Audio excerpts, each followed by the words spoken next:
So welcome everyone to DigiPain's third speaker event with Vanessa Twanaboa.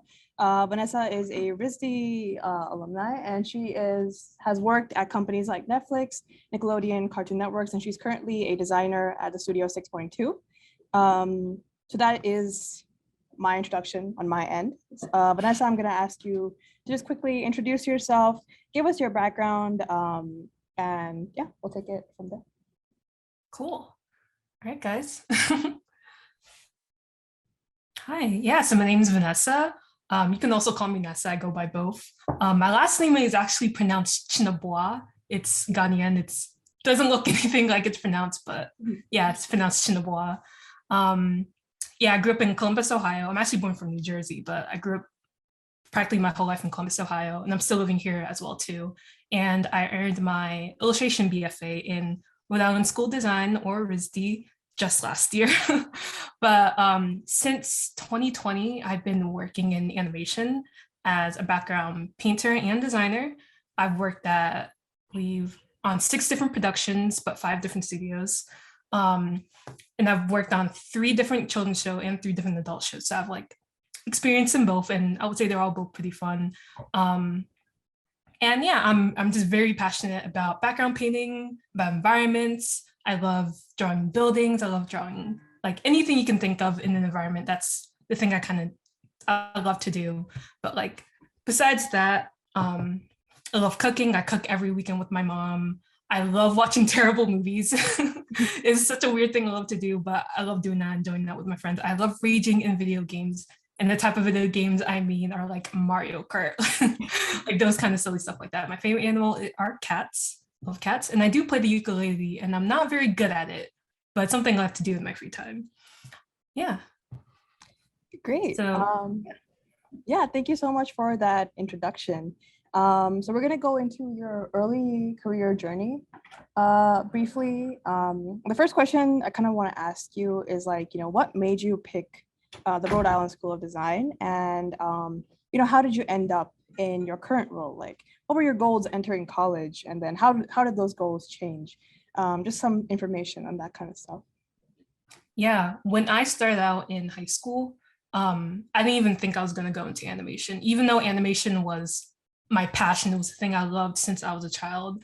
It didn't seem like a feasible pathway for me, especially because I grew up with an immigrant family, and something like entertainment didn't really seem like a thing, an immigrant, a kid from immigrant parents would usually go into. And I can tell there's a lot of people who definitely feel that way, but it was my calling, and I knew I had to do it.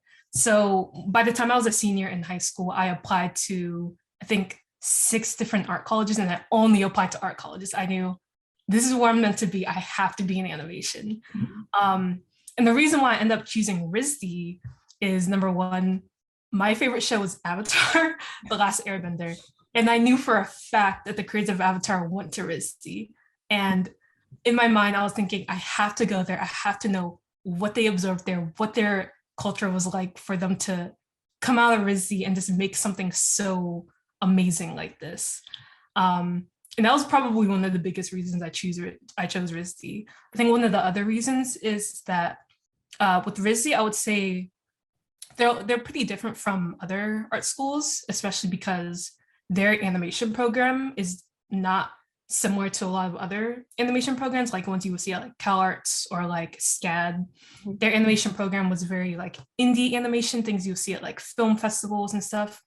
But their illustration program was where you would see people who typically work in animation going through. And for me, I actually thought I wanted to be a story artist. I wanted to just make comics or do storyboards. But as I went through school, I realized there's something about color and light and just characters and environments I loved so much, even more than black and white storyboard stills. And it really took me until my junior year of college, after I took a class called Worldsmith, which was a world building class, that, I want to go into visual development. I want to be able to take a story and develop it and come up with its style, its look, its atmosphere, its feeling. But even though I was like in residency at the time, I really didn't know much about animation. Most of the things I like knew about animation came from like the internet, especially like in my time, it was like Tumblr and like Twitter, and like that's all I knew about animation. Like there are people, they make it and then it goes on TV. That's kind of it, I guess. And it really took me until after my junior year when I decided to apply to internships. However, COVID came along and all of them were canceled. Yes. They're all gone. I got no internships the summer after my junior year, and I was really, really upset, and I had no idea what to do. But lucky for me, I was able to keep on making work, keep on going through school. And there was a lot of people on Twitter who were really offering themselves to be able to like help people, especially a lot of Black artists, into like animation and like into their field and like get to know like animation a lot more. And I was really, really lucky to meet my mentor, who is currently the art director for one of the shows I worked on, We Baby Bears. Her name is Valerie Schwartz, and she was a background artist. She worked on DuckTales. She went to Cal Arts, but I think she was a college dropout, but like her work is amazing. And I learned a ton of stuff about animation from her. If it wasn't for her, I don't think I'll be in this position at the moment. And she really opened my eyes into like understanding like what animation is, what it's about, and like truly how much of a collaborative like project animation is. It truly is just one large group project that you're doing with a bunch of people, usually in the studio, but for me, I'm doing it through like at the comfort of my own home, and we're doing it through like Zoom and like Google Meets and like a lot of meetings. But you realize how much of it is really, really collaborative, and like you're gonna learn a lot from your other peers as well. And that's like one of the things that she really taught me. And I think through her mentorship, I actually really figured out the kind of style I wanted. Even though like I was already leaning towards it, I really wasn't sure where I was yet, but I realized I love bright colors. I want tons of lighting. I want to mess with shapes. I want to mess with shading and all that stuff. Like that is where I want to be. And like since then, I've really just been trying to develop my voice as an artist. And she was the first one who gave me my very first job in animation that year. As a freelance background artist on We Baby Bears. I was a background painter. And it was like, I was so like excited. I didn't even know what to do that day. When I first got the job, she just said that she felt like that I was able to do it, that I was strong enough to like work as an artist in animation. Even though at the time I was still in school and I wasn't even in my senior year yet. It was like the summer before my senior year when I started working. I still had an entire year to go. And it's funny thing about that is as I went through my senior year, it became probably one of the craziest years I've ever lived in my entire life, because I was working and because I was able to actually get my foot into the door. That's when you start making a lot more connections and like knowing how to like just talk with people and talk with other artists within the industry. And through her is really how I started to get started to get more and more opportunities, such as my second job, which was at Titmouse on Diabolical, as a background designer, and it was my first background design job, and as well as my second background painting job, freelancing for Middlemost Post, which is on Nickelodeon. And I was doing that throughout my senior year. So I was going through my senior year and I had 2 jobs at the same time, which is like nuts. I don't recommend anybody doing that. I say, when you're in college, enjoy your college. There is going to be plenty time in your life to be able to work and like get to know people. But for me, I just shoot my shots, and I shot them very, very far. And I was able to have 3 jobs within like the span of like 6 months. And I was able to graduate too. And I would say I did well in school. I think I did well in school. But it was absolutely some like it was one of the craziest years I've had.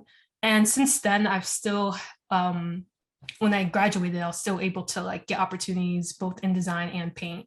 Another one at Nickelodeon as a designer for The Loud House. Excuse me. And as a background painter for Netflix, which was just this recently. And now I'm currently working as a designer, sort of like a mix of viz dev, background painting, designing at 6.2 on a show I can't mention because it's NDA. But yeah, that's kind of like where my journey has been. And it was long and it's crazy, but like, yeah, this is where I am now. Wow, what a crazy story. Thank you so much for sharing that with us. We're going to move on to some of your recent career / project stuff. I do have a question about your mentorships, but I will hold that to the end. So if Rachel doesn't mind to ask that towards the end. Okay, so one of the main things you kind of talked about was that you were doing all of this not being in California, not being in LA. Is that correct? Yep. You're working 100% remotely. Yeah. So could you just share what that experience has been like? Like, what were some challenges and benefits, and like any tips on finding remote work? Because all of us, we're here in Michigan, just a little bit above you in Ohio. And one challenge that I've personally been through is just being able to make those networks and connections, being so far away from the industry.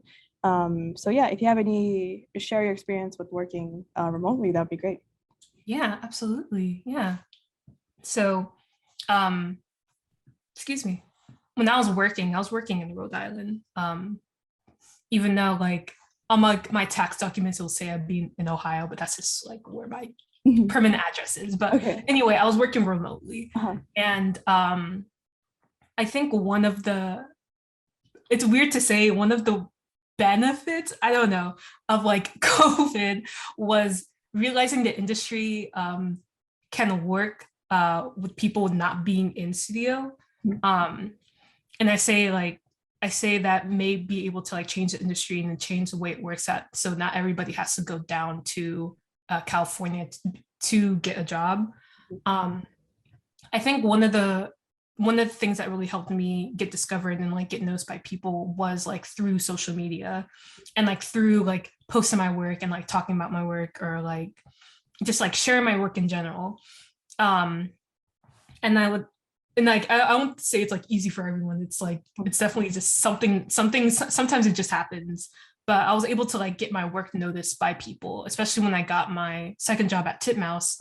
It was a director who noticed my work during, I believe it might have been on like a Visible Woman hashtag. It was one of like one of the hashtags, yeah. Yeah, where he noticed my work and he sent it to a director. Not his director, he sent it to our art director. And they're like, yeah, we're interested in your work and we want you to work for us. And I'm like, oh, whoa, I didn't know just sharing my work online would just get me jobs. And yeah, there's a huge truth to that. I think the second part of that is like, because I'm working remotely, there is, I would say like, it can be hard because you're not in a studio environment where you typically are in school. Like I very much miss being in studio, being with my friends and chatting. But excuse me real quick, I have to take a water. Yeah, go ahead.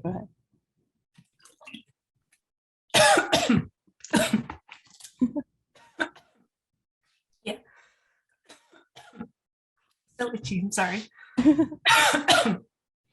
A lot of talking, I get it. Yeah. Dry throat. But I think one of the ways I was able to make connections was just being friends with people online and like joining like groups like I'm so sorry. I joined like a small like plein air Discord with some of my friends, and a lot of them are either working in animation or like they're trying to break into animation. So we help each other out a lot. Like when we see jobs that are like available, we send it to each other. Or if we know an art director or a director who's like looking for somebody in this like particular thing, like we share our work and we're like, hey, we want you to check out this person. are like, hey, I know this cool person who like makes this really dope work, and I'm just gonna share it to you. Like that kind of stuff, that like really, really helps. And I think that's all part of like networking in a way. And like networking, I think when most people hear it, they kind of think, oh, it's like you gotta get up in a suit, put on a name tag, and like shake somebody's hand and say, hi, I'm Billy, and like I do this, blah blah blah. It's like very formal. But like for animation, I believe networking is something that is really, really casual. And like all in all, it's like you're making friends in the industry because our industry is so small. You're only going to meet so much people. Sorry again. And people are always going to be looking for work, and they're always going to be looking for like new talent or like new people to meet, or like new work that like really stands out. And so like just being able to like make those like friendships or like make those connections, like even being in school is like a way of networking because you're making those intimate connections with those people. And like next thing you know, you'll all be in like your industries, and then you're going to have these connections to like reach out to people. Or maybe your boss really is like looking for someone who has this like sort of style or sort of look, and they're like, oh, I know somebody, I knew them in college. Like those are the true things that like I think really helps people get jobs and work in the industry. And like for me, like I think that's one of the ways I've gotten a lot of my jobs was like through people I knew, or through people who mentioned my work, or like through people who saw my work and just like really loved it and just like wanted me to be on this project. I hope that answered that question. Yeah, it really is. Like I would say like the main takeaway from that is to just kind of like post your work on social media, like using these hashtags. I know on Twitter, the hashtag portfolio day is coming up on April 12th.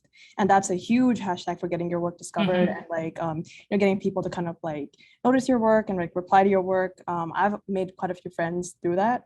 And then the second big thing is like joining these like small communities like on Discord and stuff.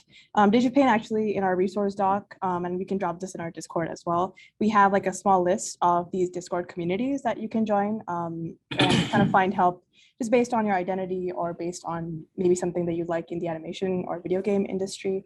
But yeah, thank you so much for sharing all those tips. Those were all great. Yeah, and so moving on to sort of like our next question. I was going to ask you if you had any like anecdotes or takeaways from working in the productions that you have worked on, because you have worked on so many up until this point. Yeah, you please feel free to share this with us. Yeah, because, absolutely. Yeah, and it'd be super interesting I think, for us to hear what an industry job like is like, maybe something about your day-to-day or something. Yeah, I think one of the biggest takeaways I've gotten from work is that you're always learning. You're always getting something new. Even though like I've gone through college and all this stuff, like they've taught me all this stuff really well. Like even in animation, there's still so much to learn and so much to figure out. Especially because like me being a background artist and like my job is basically emulating a style. I'm like learning new ways to paint. I'm learning different ways to like consider color, consider shape and design, and like language. For example, like the show I'm working on, while I'm like trying to be hush hush about it, it's a very different style from the typical way I work. I'm very like structural with the way I draw. I'm very shape based. For the show I'm working on, it's very like wonky and like kind of like dirty in a way. It's like it's so different from me. And like that is like a way of learning and like taking something new from that. And like I think that's one of like the most important things I've like learned from like being a BG artist in the industry. And I would say like for my day-to-day, a typical job, I would say a full-time job is about 8 hours a day. Which is, it's like a typical job, 8 hours a day, 5 days a week. You have weekends off, which is nice. And what you're expected is to do one or two, I would say one full painting in a day, or two designs, designs within the day. And you're giving a specific amount of work to do within this week. For my production, current production, it's a little bit different. We're kind of given designs within 2 weeks, and we have due dates within those 2 weeks to turn in certain parts of the design, like if we need the rough, if we need the line work, and if we need the paint. I turn those in within different parts of the week. So you know, like, number one, I'm doing my work, because like I'm remote, so like they can't see my work like every day. But like number two, it keeps me on the schedule. I'll say that's like another important thing is too is like is like having a schedule. I think having a schedule is really important, and like being able to follow follow a schedule. I would say sorry, I had a message. I would say for me, what's been like helpful, I think, is like being able to talk to my peers as I work, and like as I do my work, we like chat on Slack, showing each other our works, and like they may give me feedback. My art director usually gives us feedback, but like even though like I'm working at home and like I can't see them like every single day, we may have like our BG meetings twice a week, but like being able to like, that's like throughout the week, we like still try to communicate with each other and like still try to figure out hey, how can I fix the design, or like what's your opinion on it. And I think that like for me, that's like the day-to-day, like how I go about my work. Yeah, great. That's so interesting to hear that the latest production that you're working on is completely different from your current style, and the fact that one painting a day. Oh, it's hard. Yeah, it sounds hard. But once you get used to the style, okay, like you're able to like bust it out and like. All right. Okay. Yeah. Okay. Banking on that fact. Not like I'm working in the industry right now, but all right. Just 2 follow-up questions to that. The first one being, you kind of talked about your, as I said, your production being, like your current production being very different in style. And in general, you kind of figuring out that you wanted to go into visual development in your junior year. So I was wondering if you have any like tips for developing your portfolio, like once you kind of know maybe what you want to do, or maybe if you don't know what you want to do. Do you have any particular resources or recommendations as to like what you used when developing your portfolio? Yeah. Lucky for me, I had like a class where I was able to like develop what I wanted to do as an artist in the industry. And I would say if Michigan has that type of class, I would say go and like take that opportunity and like make a project. But one of the things I would say that helped me was I had a club in my school, just like you, called Concept Art Club, where I was the president during my junior and senior year. Wow. And we made like small little projects at the end of our semesters. Where like we'll break up into like small teams and like create a project with each other. And that's like, I think that really like helped me get into like visual development. And one of the things I would say that like really like made me want to like go into visual development is that I already had my own projects. I had ideas for stories that I wanted to like flesh out and like just like consider like what would it look like? What's the atmosphere? Like, what are these things I like want for this story? And like I always have ideas running through my head, and I always have these like stories running through my head. And for me, it's really easy to like get that all out through making art. And I'm able to like just like make stuff for like all these projects, like everything that you see, well, not everything, some of the stuff that you see on screen, like some of these artworks are for like different types of projects. Some of these are like school assignments, but like some of these are like for projects that I had, and like I really want to develop a look or like an idea for like what would this place look like, or what place do these characters live in, or like what would the world, like this fantasy world, kind of look like. And that like really helped me like try to understand like what making a project or like what being a visual development artist might be, because you may not be in the position where somebody can like tell you like, oh, I want this to look like this and this. They may be like, I don't know, like come up with something, like what are your thoughts, what are your ideas? And like being able to like go through references or like go through like ideas of like something that you saw and like be able to like take those ideas and like put it into a painting, I think is like a skill like that like is wanted within the industry, and is like especially wanted within like in visual development, especially in like film where you mostly see visual development compared to like TV, where like you would see it at like the beginning of the production, but like not usually like into the production. But like it we'll say having that really like creative mind, or like that having a creative process in which you're able to take your ideas and put it into something or put it on paper, really like is like I think one of the most important things into like in going into like visual development. Even though I may not be like a visual development artist by title, I think for me that's what helped me like make my portfolio as like a visual development artist. And I would say like one of the projects I've had like since high school, and like it's changed like so many different times, and like being able to like know like how I want to change it, or like how I want it to look now versus what I did in like high school is like I think it really drives me into visual development, because I know sometimes I really want to change the way things look, or like I want to develop this more, I want to develop that more, and be able to process that visually is like it's just like how I like process like my ideas and thoughts as an artist. And I realized I didn't get into like portfolio things all that much, but like when you're like setting up your portfolio, I think one of the biggest tips I always have is like putting in the work that you love. And you probably hear that a lot, a lot and a ton. But like for your portfolio, you want to have the work that you are like absolutely proud of.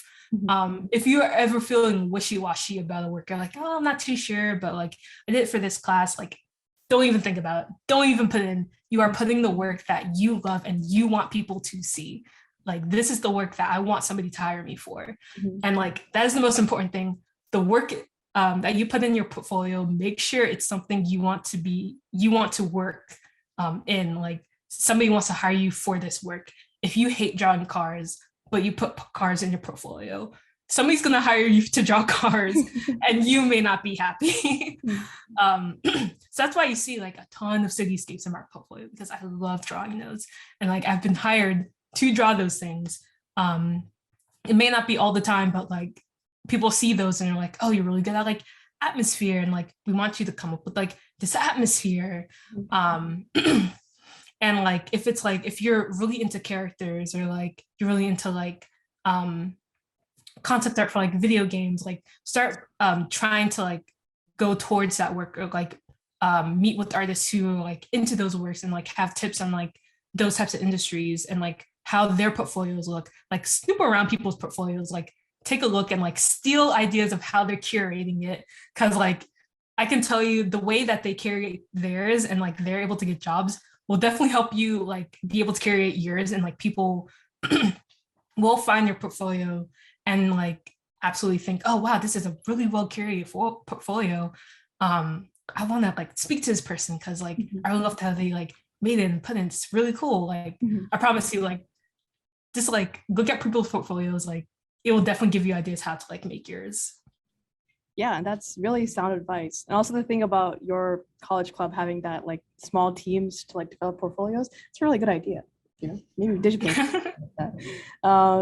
But yeah, thank you so much for your tips. You actually answered kind of both of my questions that I was gonna ask. So we're gonna okay, so we're gonna get into your process/workflow and your wonderful demo that you have prepared for us. So yeah, if you want, you can go ahead and share your screen at this point, and we will all. Whoops. Yeah. Okay. Yeah. Cool. Hope everyone can see my screen. Yep. Cool. So I'm just going to take you through a process of like one of my paintings. I don't always use this process. This isn't like the Bible of like how I work, but like this is a pretty typical process of like how I may make like a typical piece. So often I usually start between these two steps. Sometimes I start with a sketch and then I move on to a base color. Sometimes I start with the base color and then I decide what the sketch may look like. And like, I may flip-flop between those two, but like for me, I usually have a very rough sketch. It's usually very, very rough. Sometimes I don't even know what's going on, but like, I just want to get the gist of the idea I want for my piece. And then I put in the base color or like vice versa. And for a lot of my work, I typically just move into color. I'll even like, I don't do line art super duper often. I love color and that's like the thing I want to do. So a lot of things, I just jump into color and you can see the sketch there kind of like overlaid. Oops, did not spell that right. Overlaid on the actual image itself, just so I can get the gist of like how I wanted to do the foreground, middle ground, and background. And like these are very simple like colors. There's no like there's no rendering yet. These are just like flat colors on my background, just so I can understand when the atmospheric depth of like this image and the palette I want to use. So like clearly I have like a distinct palette for this piece. It's like green and like blues and like this pink over here. And that's just usually how I set up for like a piece at the beginning. And so when I move on to like step 4, I always start at the back of my paintings. I do not mess with the front. I always start with the backgrounds. And the reason I start with my backgrounds is, that's not how I write the the reason why I start with the background is because it really helps me get more of an understanding of how I want this atmosphere to look or how much depth I really want in this painting. And so you see I start rendering out this like mountain over here. I render out the clouds a little more. And I do not touch the foreground and I don't even touch the characters. Those will all be done last. But I slowly move into the front of the painting as I get done with each part of the render. So you can see that I'm in like this part of the middle ground. So like here it's getting rendered. And now in step 6, you can see that the foreground here and like this foreground element here are more rendered.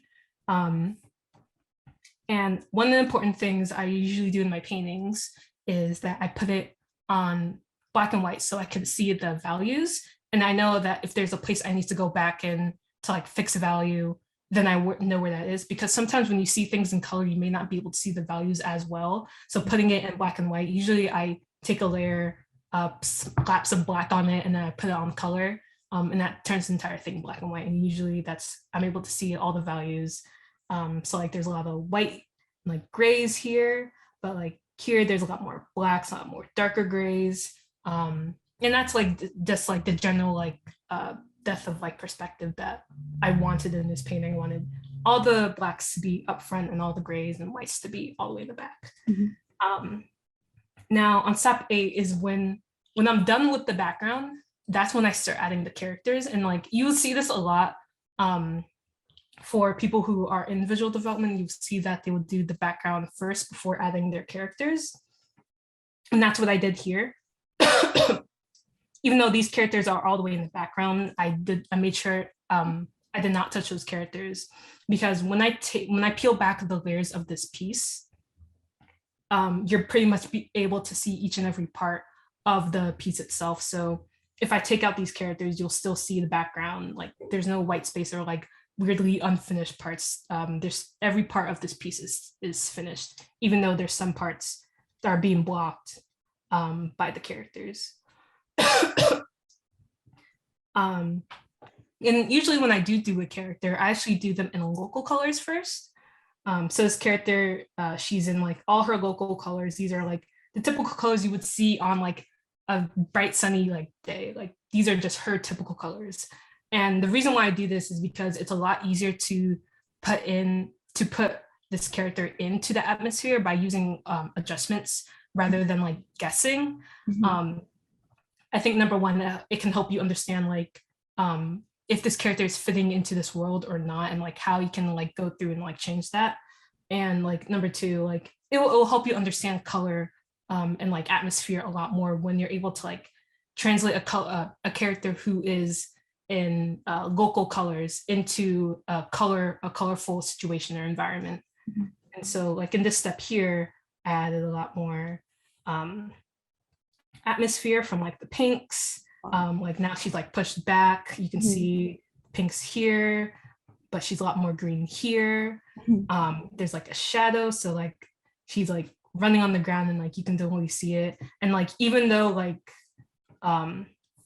you can like kind of see like these colors a little bit,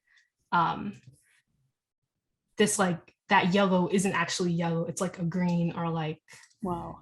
this this pink is like not actually pink, it's like a purple, but like because of the lighting situations and the way the colors are interacting with each other, you get this sense of like understanding colors.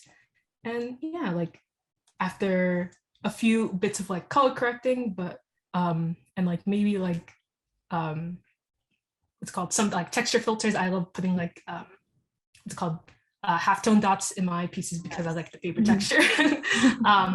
After that, that's a finished piece for me. And this piece, I would say, only took like 2 hours. It was a very quick piece. What? Oh my god. The way I paint very, very fast. And I paint with I paint with very big brushes. Mhm. And for this piece, I was using a lot of like different types of brushes.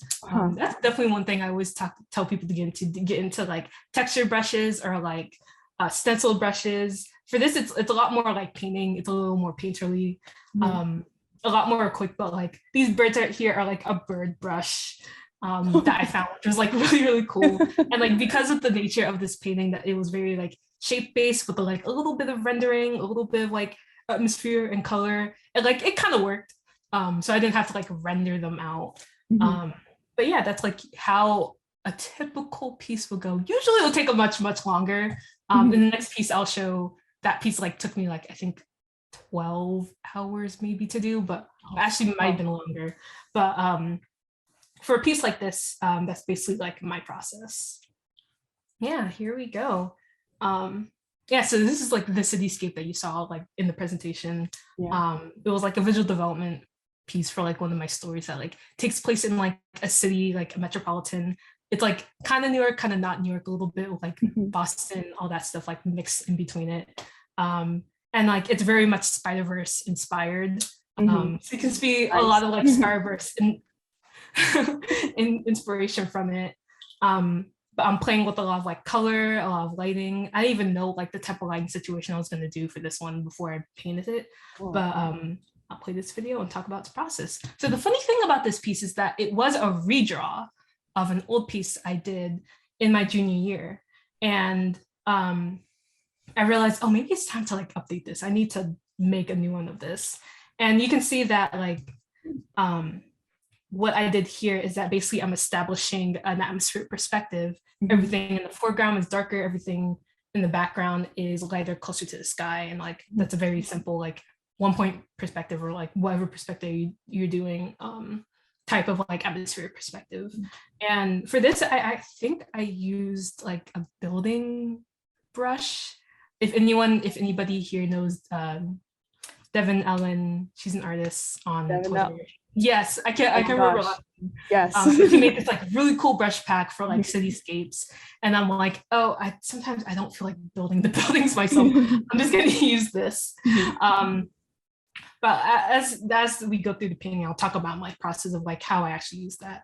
And so like you can see here, I established like a gradients of light, because if you ever look at buildings or like buildings in the city, especially like cityscapes, you would see that there's like a gradation of like the way light travels. As you get further up the building kind of gets darker in a way, while towards the bottom where a lot more of the lights, like cars, street lights and all that stuff are, then the buildings get lighter. And so that's kind of like what I'm trying to establish when I put this like lighter gradation on the buildings. And right now, though you can't see it, there is a perspective grid on here, but because of the nature of Procreate, you're not able to see it. But it is a 1-point perspective grid that is pointing to this building in the middle here.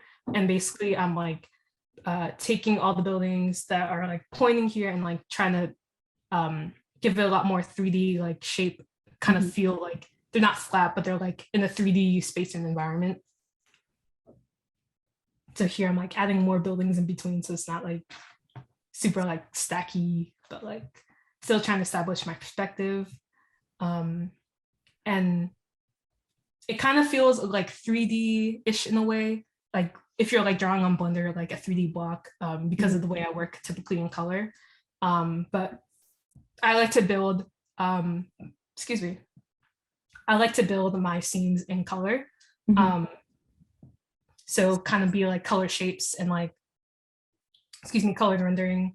So like if one face of the building is lighter than like the next face of the building where the perspective is maybe a little bit darker, and that's basically what I'm trying to establish as I go through this piece. And like now you saw I like cropped it and then I added these two buildings here, just to like make the composition a little bit better, because this is a redo of an older piece. And I wanted there to be a better composition. And I'm like, here, I'm like going back and fixing the lighting behind it. And now, if you can see it, I'm actually going in and now detailing the buildings in the front, which is a little different from the process I typically do, where I start in the back. For this one, I actually started in the front, but I will move towards the back again. And the reason is I did this is because I really want to establish the look of my buildings. And what's easier for me sometimes is establishing the building closest to me and what that looks like, and that's lighting. And then going back towards the buildings and having to do a simpler version of that. So I'm using a lot of like, of Devon's like brushes, like her her window stencils and all that. And I will go back to this building and like change it. So you're gonna see what it looks like first. It's gonna say like Union Square. I'm gonna like go into the back, and then I realized, oh, I don't really like this detail element here, so I'm gonna go take it out. And yeah, like I just took it out just now because I didn't really like it. And I'll actually go and like take out the neon lights. And what I do a lot in my paintings is that I actually photo bash my textures on. So I don't always draw like I don't always draw like every single brick, but and that's just something I've also learned from work of my current job too, is sometimes photo bashing textures can actually even look better than like drawing and like rendering in every single type of texture. Absolutely. So you can see here that I went actually back into the painting and started all the way in the way far back, and I did something did like more simple building looks with like I think one of her lighting brushes, and then I went in and added some of my own lighting with like a straight square brush, or like you can see here I'm using her brush types, brushes again. Sometimes I don't like it. I don't like it, so I like take it out and like try a different one.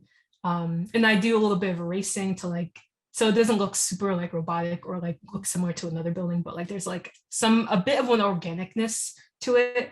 And I'm using a lot of rake brushing. A rake brush is like when you have like multiple like strokes from a brush, and that's usually how I get like that kind of like stencil, like not stencil, sorry, that like building like feel on my paintings, especially my building paintings. So like you can see them a lot in the building on the left. You can see them on the building on the right, where it's a lot more lighter. And that's kind of like the secret of like getting like these like really detailed windows without like drawing all these detailed windows. So here I'm like continuing establishing more of my lighting, where I'm taking it, erasing it. I may add like a shadow, so like there's like a reflectiveness, or like a building that's like maybe reflecting off of this other building. And a lot of this, I will say a lot of my process is also trial and error. And like you've seen like through this that like I did something, I didn't like it, and then I took it out and then I tried it again with something else or like a different idea. And I would say like even when you're painting, that everything's going to look great the first time. And so like going back into it or like trying something else or trying a new way of like considering this like painting or style is like definitely a great way to consider like to like work on a piece, just like trial and error, like trying different things or like trying a new way to do this, or like trying, wait, how might this brush look or that brush look on it? So all this flashing light, sorry about the is me going in and like doing a little bit of color correction. and now you can see I actually go back into this building because I did not like it. And I redo it all over again. And I made it a little bit more subtle, and then I go back and I start color correcting a lot more. And I start adding like these little details, these like very Spider-Verse kind of details that I like want to get from this painting. And yeah, that's like a finishing look. It's a lot, but like it's generally like my thought or like my process of like how I got from like here, like I want to redo this piece where I didn't have any of these materials or like any of these brushes, and like make it better and like elevate it in a way. And like I'm also looking at a bunch of different references of like real buildings, of like illustrated buildings, and like all these different types of buildings to like really understand what a building looks like, and like how I'm able to like translate it into my own style. And especially buildings at night too, they tend to like light up a certain way depending on where you are. And like even though mine is like very like fantastical in a way, like you won't see this in like real life, there's still a sense of like believability that like this is a building, and like, oh, you know, you understand how it's being lit, or you understand that like this is a building that exists somewhere within this painting, or like exists somewhere or could exist somewhere, even though like it's not real, it's just an image. And yeah, that's the end of my demo. Wow, that was amazing. Thank you so much. All right, so let me stop my share. Yeah, and could you start? Take too much time.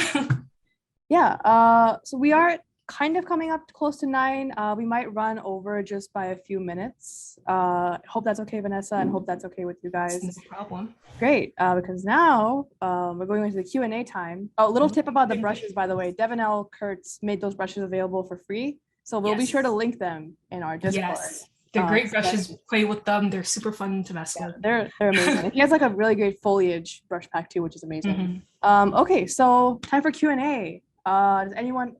Whoa, okay, a lot of hands. Okay, so we're gonna go like this, if that's okay. So Luke. So I was wondering how closely you work with the storyboard artists, and how much of the storyboards are in charge of like doing the layout for that. Can you? Yeah. So the question. Yeah. So the question was, how closely do you work with the storyboard artists, and how much of the storyboards are part of your layout? Also, just one quick note about the questions, just because we're running kind of close to time. Let's keep it to like 2 minutes per question, if that's okay. Yeah, I'll try to. I would say when you're a background designer, you work a lot more closely with the storyboard artists. When you're a background painter, you don't work as much closely with the storyboard artists. You work more closely with the background designer. And like when you're doing a background design, depending on the storyboard artist and like the storyboard itself, the storyboard may be a lot more detailed. It may have like a lot of the details that is that the writers or like the art director wanted from the script. It may not have those details at all, and like you, the designer, have to come up with those details. And you may go to a story artist like, hey, what's this building right here? I don't know what it is. And they're like, oh, it's this building. And I'm like, oh, okay, now I can actually draw it out because I know what this looks like. So like depending on like how well I would say the storyboard is drawn, like how much information the storyboard is given, you are like dependent on like the storyboard artist itself. Usually if they give you like, if your art director gives you enough detail to work with the storyboards itself, you're not working super duper closely with the storyboard artists, but a lot of times we get the animatics or like the storyboards themselves. So like we have all the materials that they did so that we can work from those, and we know like how this scene is transitioning to one scene. So we know how long the background should be, if it's like a pan, or how like small the background should be, if it's like a close-up, like those types of things. I would say like typically I would say your art director is like the mediator between you and like the other like artists, or like the story director is like the person you would typically go to if like you're not too sure what's like going on in like the storyboards, or not too sure like how to like confidently like design this like certain part of like the design that you're doing. But as like a background painter, usually you're not doing too much talking with like the storyboard artists. Yeah. All right. Thanks for that question, Luke. Okay, our next question comes from, Yeah. okay, Yeah. ask your question. So mine's a little bit simpler. Would you say that we are either getting close to or already in a renaissance when it comes to animation, be it like 2D or 3D? So the question was, would you say we're closer or getting closer or getting farther away from Renaissance when it comes to animation in either 2D or 3D?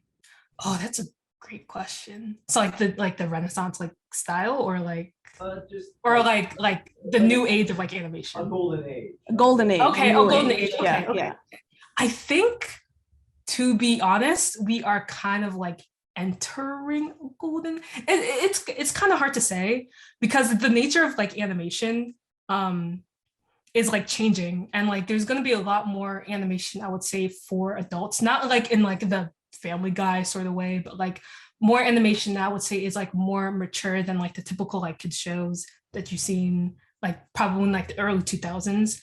And you're seeing a lot more kids shows that are able to like be more mature themselves. So I think the nature of animation is changing, and I think it's changing for the better. For example, like the show I'm working on right now, it's an adult series, but it's very much based on like not like the American Western types of animation, but like French animation, which is like it's so cool. So you're getting all these like new inspirations of like animation's like going to a different place. It's like leaving like the standards that like the 50s made of like animation, where it has to be like this certain way or has to look this certain way, but like now it's being more inspired by like different types of animation all over the world. And I think we're entering into like a, can I say a golden age? I think we're entering into like a really good age of animation. And I think for anyone who's interested in animation here too, you're gonna be welcome into like some really cool projects into the future, like projects you never thought would like come into existence, or projects like you like never even thought like would be on TV. And I think like animation is just in like generally in a really good place, and it's gonna keep getting higher. Yeah, thank you so much for that question. Okay, so we have two last questions that we're gonna get. So who had their hands up? Okay, so What software should you use? yeah, the question is, what software do you use, or what software do you What use? software you use? I primarily use Procreate and Photoshop. For work, I primarily only use Photoshop. For my personal work, I typically use Procreate because there's a distinct like difference to like where I am, like where I'm sitting, like physically where I'm sitting. So like when I'm working at my desk, I'm working on the Cintiq. When I'm like using Procreate for like my personal stuff, I'm like sitting on my couch or sitting on my bed. Or like when I'm doodling, I'm usually doodling like on Procreate because it's like there's like a one-to-one sense of like, it's like it feels like drawing on paper for me. But yeah, for like majority of my work, I use like Photoshop and Procreate. I used to use Clip Studio a lot when I was in college and high school. I've not touched it for a really long while because of like Photoshop was just like an industry standard, so I just got more used to Photoshop than I did with Procreate. Yeah, sorry, when I did with Clip Studio. Sorry. Right. Yeah. Okay, great. Thank you for that question. Our second to last question comes from Rin. I'm gonna ask one question at the very end, but go ahead. My question is just because you said that a lot of your art, like at least the first one we saw was like 2 hours, which I could never imagine doing that short amount of time. How do you work so quickly? What's like your technique in order to like learn how to like work faster? Yes, the question was about like how do you work so fast? How do you work so quickly? What are some things that you did to maybe improve your technique? I would say that's the piece I showed you is a very rare piece. I usually don't work in 2 hours. I would say a typical piece for me can take from like 6 to 12 hours. Like the demo I showed you with the cityscape, that took me probably over 12 hours. And like this piece right here, for some reason, I just busted out in like 2 hours. I don't even know how I did it. It was, I just went into some mindset and I don't even know what happened, but I just busted that one out in like 2 hours. But for me, I would say a typical piece, minimum, I would say typical finished piece minimum would take me about 6 hours. If you look at some of my other pieces I've done like on my Twitter, Instagram, I would say those would take probably 5 to 6 hours if it's like a really big piece.